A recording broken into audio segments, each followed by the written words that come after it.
तो आदाब, नमस्कार, गुड इवनिंग, सत श्री अकाल। एक बार फिर आप तमाम लोगों का स्वागत है क्राइम तक की कहानी के इस एपिसोड में। उम्मीद है पूरी फैमिली अच्छी होगी, अपना ख्याल रख रही होगी। 2.5 दिन के अंदर अंदर दूसरा टेस्ट मैच इंडिया और ऑस्ट्रेलिया के बीच कल खत्म हो गया, दिल्ली के फिरोज शाह कोटला या अरुण जेटली स्टेडियम कहें वहाँ पर। और जिस तरीके से कल सुबह करीब 1.5 घंटे के अंदर ऑस्ट्रेलिया के आखिरी 9 विकेट गिरे, जडेजा और अश्विन ने सारे विकेट लिए और 112 रन बनाने थे, पर मैच इंटरेस्टिंग था। दिल्ली में मैच था इसलिए तय किया था कि जाऊंगा देखूंगा, बट उम्मीद नहीं थी कि इतनी जल्दी मैच निपट जाएगा। तो इससे पहले कि प्लान करके निकलते, मैच ही ख़त्म हो गया।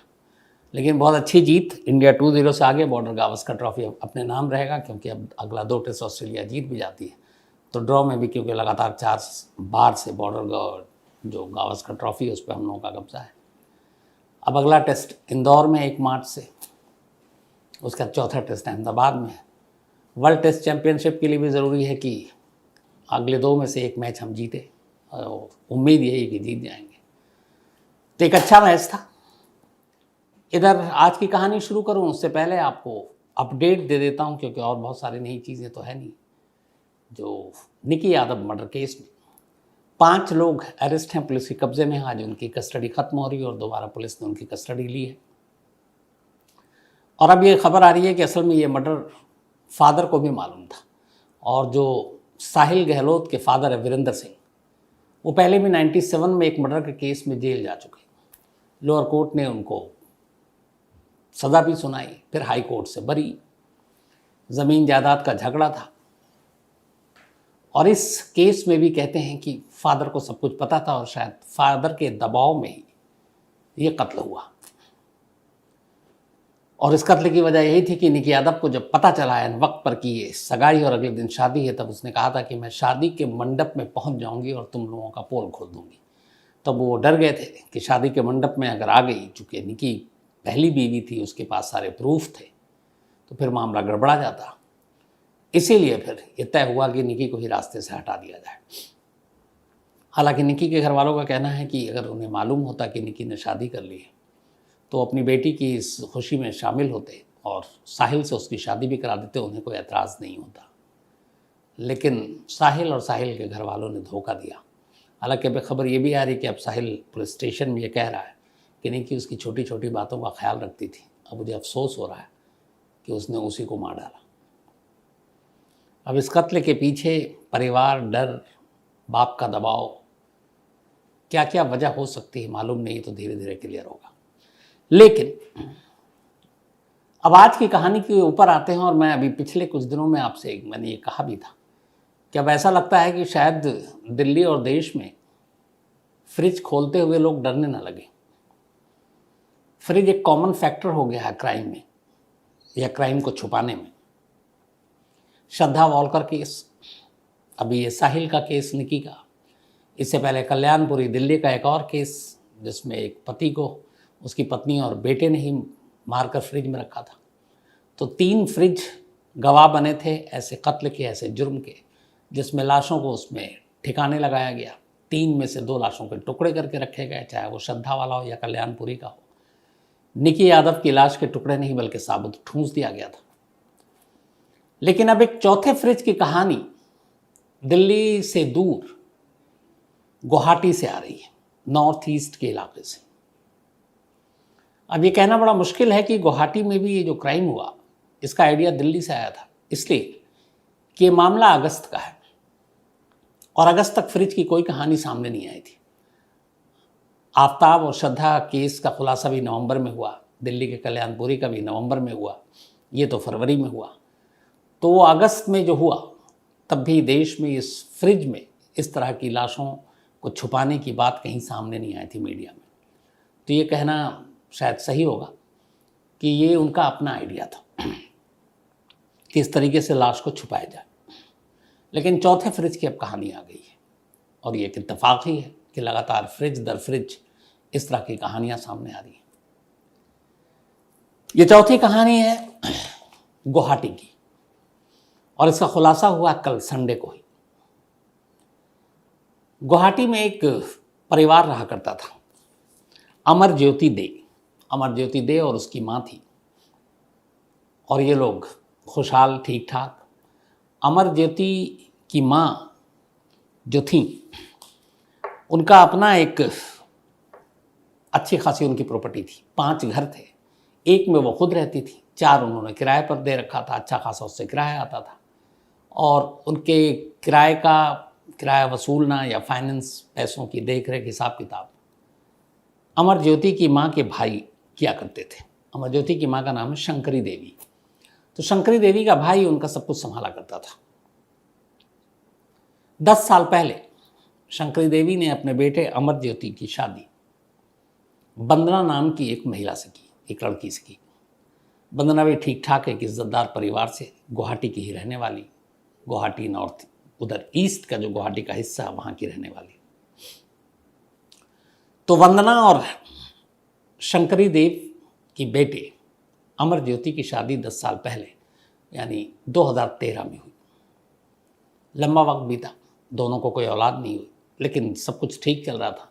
अमर ज्योति भी अपना ठीक ठाक काम करता था, माँ का इकलौता बेटा था, 5 प्रॉपर्टी थी, 4 के किराए भी आते थे।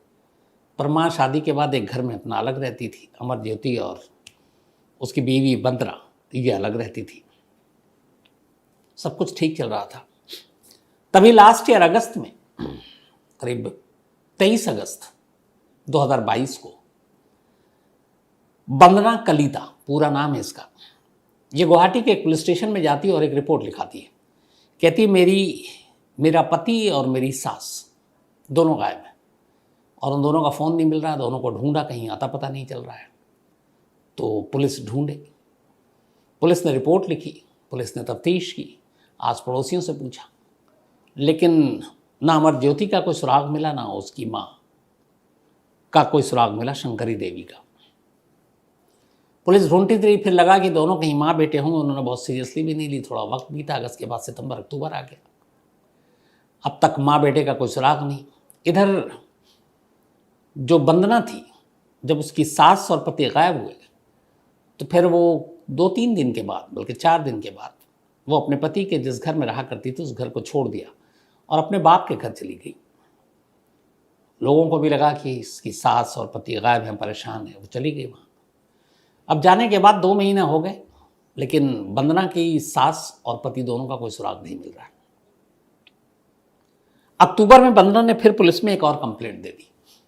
उसने पुलिस से कहा कि उसकी सास और उसका पति गायब है, और उसके बाद उसे ऐसी खबर मिली है कि उसकी सास का जो भाई है शंकरी देवी का, जो सारे उसके पैसों का हिसाब किताब रखता है, जो किराया वसूल करता है, वो मेरी सास और मेरे पति के बैंक से गलत तरीके से पैसे निकाल रहा है। वंदना ने ये जाकर पुलिस में एक दूसरी कंप्लेंट दे दी, और ये दूसरी कंप्लेंट ही उसकी सबसे बड़ी गलती साबित हो गई। पहली कंप्लेंट उसने अपनी सास और पति के गुमशुदगी की दी थी।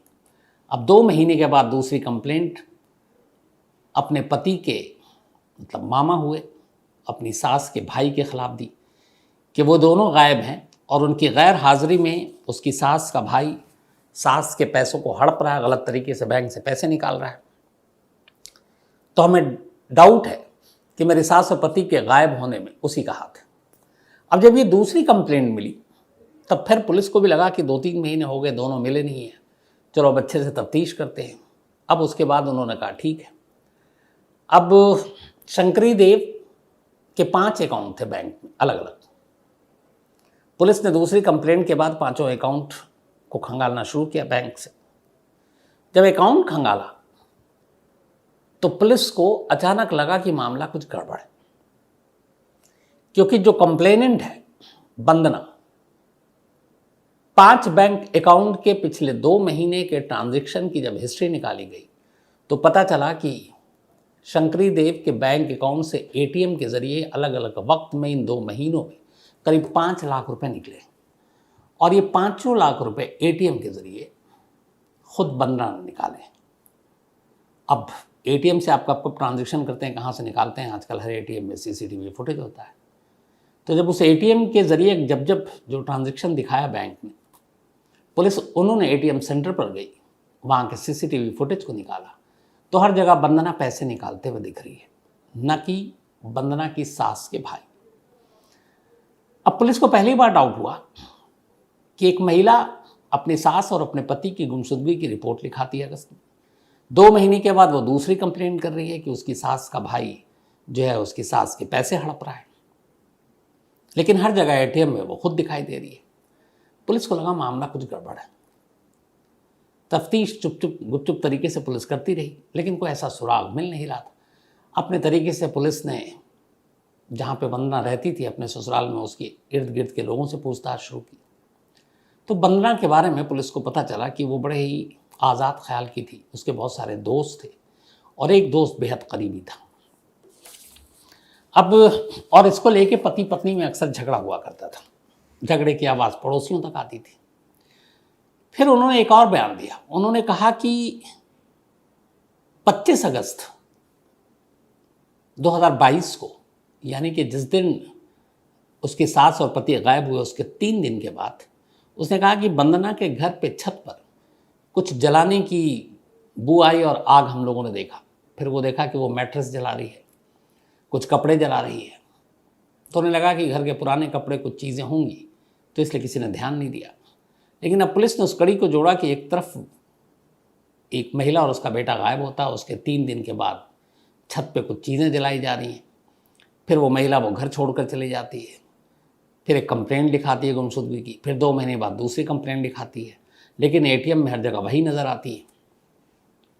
तो इन सारी चीज़ों की जब जानकारी पुलिस ने गुपचुप तरीके से हासिल कर ली, तो आखिरकार 19 फेब यानी कि कल 19 फरवरी को पुलिस ने वंदना को उठाया, उससे पूछताछ की। और जब पूछताछ की तो फिर वंदना ने एक कहानी सुनाई। और वो कहानी फिर वही श्रद्धा केस, वही दिल्ली के कल्याणपुरी के केस, और वही एक तरह से जो अभी साहिल और निकी का केस, एक चीज़ कॉमन निकला और वो था फ्रिज। पूरी कहानी कुछ यूँ थी। 10 साल पहले वंदना की शादी हुई। शादी के वक्त भी उसके बहुत सारे दोस्त थे, लेकिन शादी के बाद वंदना कलीता, उसका रंग ढंग बदला नहीं। और यहाँ आने के बाद उसकी एक नौजवान से दोस्ती हुई। उसका नाम था धनजीत डेका। डेका और वंदना बेहद करीब आ गए। डेका के अलावा एक कुछ और लड़कों से भी उसकी दोस्ती थी। पड़ोसी अक्सर देखते थे कि जब अमर ज्योति नहीं होता, यानी कि वंदना का पति, तो उसके घर पे बहुत अलग अलग लड़के आया करते थे। तो ये बात फिर बाद में अमर ज्योति को पता चली, ख़ासतौर पर डेका के बारे में, कि वो डेका के साथ उसका इश्क है। इसको लेकर पति पत्नी में झगड़ा शुरू हुआ। ये झगड़ा रोज़ रोज़ का बढ़ता गया। सास चूँकि अलग घर में रहती थी, पति पत्नी साथ रहते थे। तो ये झगड़ा बढ़ते बढ़ते 2022 में अब ये हुआ कि अमर ज्योति को जब पता चल गया कि उसकी बीवी के बाकी लोगों के साथ संबंध है, उसने कहा कि अब तलाक ले लेंगे। अब बात वंदना को भी पता चली कि ये तलाक लेगा। इधर दूसरी कहानी ये थी कि जो अमर ज्योति यानी वंदना की जो सास थी, उसके पास 5 प्रॉपर्टी थी, वो भी गुवाहाटी में। 5 की अच्छी खासी कीमत, 4 रेंट पे, रेंट भी अच्छा खासा आता था, और एक घर में खुद सास रहती थी, बेटा और वो अलग घर में रहते थे। अब उसे लगा कि अगर अमर ज्योति ने उसे तलाक दे दिया तो ये सारी प्रॉपर्टी उसके हाथ से निकल जाएगी और फिर वो कहीं की नहीं रहेगी, क्योंकि उसे इश्क के साथ पैसे भी चाहिए थे। तभी उसने प्लान करना शुरू किया कि ऐसा हो कि अमर ज्योति भी ज़िंदगी से निकल जाए, उसकी सास भी निकल जाए और ये सारी प्रॉपर्टी उसकी हो जाए। मतलब सारी लालच उसके अंदर थी। इसी के बाद 19 अगस्त को वो गुवाहाटी में एक जगह है जहाँ पर उसकी सास जो रहा करती थी, वो वहाँ जाती है सास के पास, और ये चांदमाड़ी इलाके में है। इसके साथ इसका एक दोस्त जाता है, उसका नाम है अरूप दास। तो अरूप दास और वंदना पहुँचती है अपनी सास शंकरी देव के घर। वहाँ सास अकेली थी। दोनों जाकर उसका गला घोंटते हैं। गला घोंटने के बाद मार डालते हैं। मारने के बाद अपनी सास के दोनों वो मिलकर, वंदना और उसका जो दोस्त है अरूप, लाश के छोटे छोटे टुकड़े करता है, उसको पॉलीथीन में रखता है, पॉलीथीन को फ्रिज में रखता है, फ्रिज में, और फ्रिज में रखने के बाद ये दोनों लौट आते हैं। बल्कि ये 17 अगस्त की बात है, 17 अगस्त लास्ट ईयर 2023। तब एक इनकी ज़िंदगी का कांटा दूर हो चुका था। सास जो थी वंदना की, उसको वंदना ने अपने और अपने दोस्त के हाथों मिलकर मार डाला, फिर लाश के टुकड़े किए और टुकड़ों को फ्रिज में रखा, घर का दरवाज़ा बंद किया। अब वो वापस अपने घर लौट आई। 17 तारीख को कत्ल किया था। 3 दिन बीत गए। इधर 3 दिन तक सास और बेटे में भी चूंकि ज़्यादा उसकी थी, आना जाना नहीं था। 21 अगस्त की तारीख आ जाती है। 21 अगस्त को अब अमर ज्योति घर आता है। तब वंदना धनजीत डेका को बुलाती है। उसे कुछ मिलाकर अपने पति को पहले ही पिला चुकी थी। वो नींद बेहोशी की हालत में था। वंदना और धनजीत डेका अब अमर ज्योति का गला घोंटते हैं और उसे मार डाल देते हैं।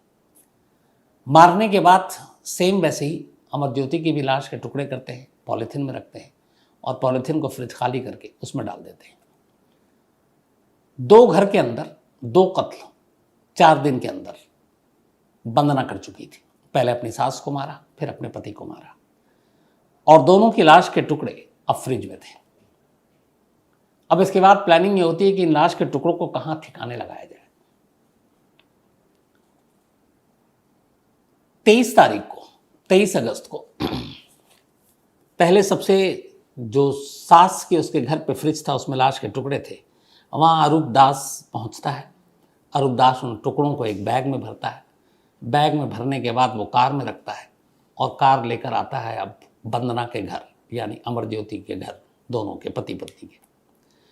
यहाँ पे डेका पहले से मौजूद था। डेका एक दूसरे बैग में फ्रिज में पड़ी जो अमर ज्योति की लाश के टुकड़े थे उनको समेटता है। वो बैग लेकर गाड़ी में आता है। अब दोनों लाश के टुकड़े गाड़ी के अंदर रख देते हैं। इसके बाद ये तीनों यानी वंदना, अरूप और डेका गाड़ी को अब लेकर मेघालय की तरफ निकल जाते हैं। उन्हें पता था मेघालय में बहुत सारे ऐसे रास्ते हैं जहाँ पर पहाड़ियाँ हैं, खाई हैं गहरी गहरी, तो वहाँ पे उसको फेंक सकते हैं। तो ये सब निकलते हैं वहाँ से और उसके बाद चेरापूंजी के करीब एक दावकी एरिया है, वहाँ पर अलग अलग सास की लाश को अलग और अमर ज्योति की लाश को वहाँ से दूर, एक मेघालय में एक चेरापूंजी के पास, अलग अलग इलाकों में फेंकते हैं ताकि किसी को शक न हो। दोनों की लाश को ठिकाने लगाने के बाद वंदना वापस आती है। अरूप जो है वो गुवाहाटी के खानपारा इलाके में चला जाता है। जो डेका है वो तिनसुकिया चला जाता है। वंदना अपने घर आती है। घर आने के बाद वो बेड और बाकी कुछ चीज़ें छत पर ले जाती है, उसको जलाती है, अपने पति के कपड़ों को कुछ जलाती है, जो कत्ल किया था उसके सबूत सारे मिटाती है जो टुकड़े किए थे। और इसके बाद ये सब करने के बाद 25 अगस्त को वो पुलिस स्टेशन जाती है और पुलिस स्टेशन जाने के बाद अपने पति और सास की गुमशुदगी की रिपोर्ट लिखाती है। रिपोर्ट लिखाने के बाद अब उसके माँ बाप को भी पता चलता है वंदना के, वो अपने मायके चली जाती है। वो भी गुवाहाटी में ही है और मायके में ही रहती है। इधर पड़ोसियों को भी ये पता था। पुलिस ने शुरुआती कंप्लेंट पे ज़्यादा सीरियसली काम किया नहीं था, लेकिन 2 महीने के बाद अक्टूबर में जब वंदना दूसरी कंप्लेंट देती है और अपने सास के भाई के खिलाफ कि वो पैसे हड़प रहा है, और पुलिस उस कंप्लेंट पर, क्योंकि 2 महीने से दोनों मिले नहीं, तो पुलिस को भी लगा मामला गड़बड़ हो सकता है, और उन्होंने जब तफ्तीश की और फिर एटीएम सेंटर, एटीएम जो जहाँ से पैसे निकले वहाँ से खुद वंदना ही पैसे निकालते हुए दिखाई दी, तो फिर पुलिस की टीम ने वंदना को पकड़ा और इस तरीके से अगस्त 2022 में जो 2 कत्ले हुए उसका खुलासा 19 फरवरी 2023 में हुआ। अब ये सारी जब चीज़ें हो गई, पुलिस की टीम पहुंची उसी मेघालय और चेरापूंजी के पास जहां इन्होंने बताया था। अब तक पुलिस बॉडी के कुछ पार्ट्स बरामद कर चुकी है। डाउकी इलाके से जो पुलिस है उसने कुछ पार्ट्स मिले हैं बॉडी के। शंकरी देवी के बॉडी के पार्ट्स मिले लेकिन सर नहीं मिला है। कुछ ब्लैंकेट्स मिले हैं, कुछ कपड़े मिले हैं पॉलीथीन बैग में, हाथ मिले हैं कटे हुए, लेकिन सर अभी तक गायब है। जबकि अमर ज्योति की लाश जो इन्होंने फेंकी है, अमर ज्योति देव की लाश, वो अभी तक बरामद नहीं हो सका है, उसका एक भी टुकड़ा। सास के कुछ टुकड़े मिल गए हैं, सर लेकिन फिर भी नहीं मिला है। अब वंदना जो है, या वंदना कहें, इसको कस्टडी में लेकर पुलिस की टीम एक बड़े सर्च ऑपरेशन में इस वक्त मेघालय में लगी है। सेम वैसे ही जैसे कुछ महीने पहले दिल्ली के मेहरौली के जंगलों में दिल्ली पुलिस की टीम लगातार 10 दिन तक खाक छान रही थी।